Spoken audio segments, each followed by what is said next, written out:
துலாம், சித்திரை, சுவாதி, விசாகம் இந்த 3 நட்சத்திரம் 9 பாதங்களை கொண்ட ராசியின் அதிபதினு சொல்லக்கூடியவர் சுக்கிரன். இந்த வைகாசி மாதம் விஸ்வாவசு வருஷத்தில் பார்த்தோம்னா உங்களுடைய ராசிநாதன் 6ஆம் இடத்தில் உச்சம் பெற்று போயிருக்கிறது ரொம்ப பெரிய விசேஷம்.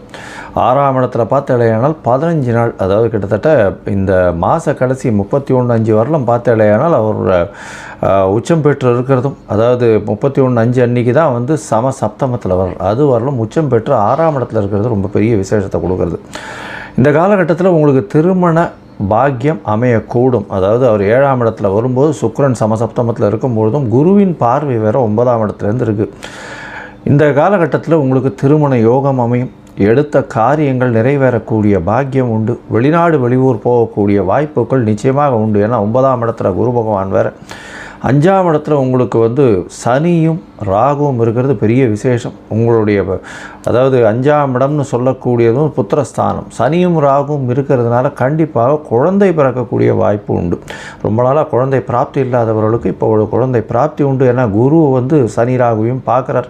இது வந்து ஒரு பெரிய விசேஷம், ஏற்றத்தை கொடுக்கக்கூடிய காலகட்டமாக அமையும். உங்களுக்கு பதவி புகழ் அந்தஸ்து கௌரவம்லாம் வரக்கூடிய காலகட்டமாக அமைய போகிறது. 11ஆம் இடத்துல இருக்கக்கூடிய கேது ஒரு பெரிய ஏற்றத்தை கொடுக்க போகிறார். இந்த காலகட்டத்தில் உங்களுடைய ராசிநாதனம் உச்சம் பெற்று போயிருக்கிறது ரொம்பவுமே விசேஷம். இந்த பொதுவாகவே பார்த்தோம்னா மாத பலன்னு சொல்லக்கூடியது சூரியன், செவ்வாய், புதன் மற்றும் சுக்கிரன், இந்த 4 கிரகங்களை வச்சு சொல்லுவோம். இந்த மாதம் பார்த்தாலேயானால் உங்களுடைய ராசிக்கு 6ஆம் இடத்துல உச்சம் பெற்ற சுக்கிரன் உங்களுக்கு புதிய வேலையை ஏற்படுத்தி கொடுக்கக்கூடிய காலகட்டமாக அமையும். புதிய வேலை அமையும். வேலையில் பெரிய ஏற்றம் அமையக்கூடிய காலகட்டம். உச்சம் பெற்ற சுக்கிரன்றதுனால எடுத்த காரியங்கள் நிறைவேறும். போட்டித் தேர்வு அந்த மாதிரியான விஷயங்களில் வெற்றி பெறக்கூடிய வாய்ப்புகள் உண்டு. வெளிநாடு போகக்கூடிய பாக்கியம் உண்டு. அது தவிர சமசப்தமத்தில் வந்து அதாவது சுக்கிரன் வரும்பொழுது திருமண பாக்கியம் அமையக்கூடிய வாய்ப்புகள் நிச்சயமாக உண்டு.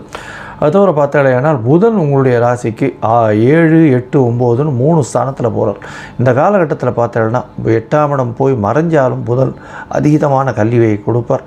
அதற்கு பிறகு அதாவது 16ஆம் தேதி 16/5 அன்றைக்கே வந்து புதன் 7ஆம் இடத்துலேருந்து 8ஆம் இடம் போகிறார். அதுக்கப்புறம் ஒரு 20 நாள் தான் இருக்கார். அதுக்கப்புறம் வந்து அவர் 9ஆம் இடம் போய்ட்டார். 8ஆம் இடத்துல மறைஞ்சு புதன் இருந்தாலும் இந்த ரேஸு, லாட்ரி, ஷேர் இந்த மாதிரியான விஷயங்களில் திடீர் லாபங்கள் வரும்.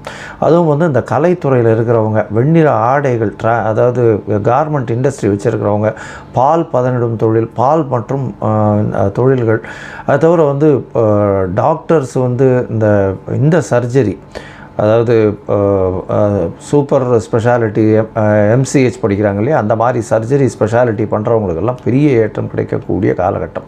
அதுக்கப்புறம் ராசிக்கு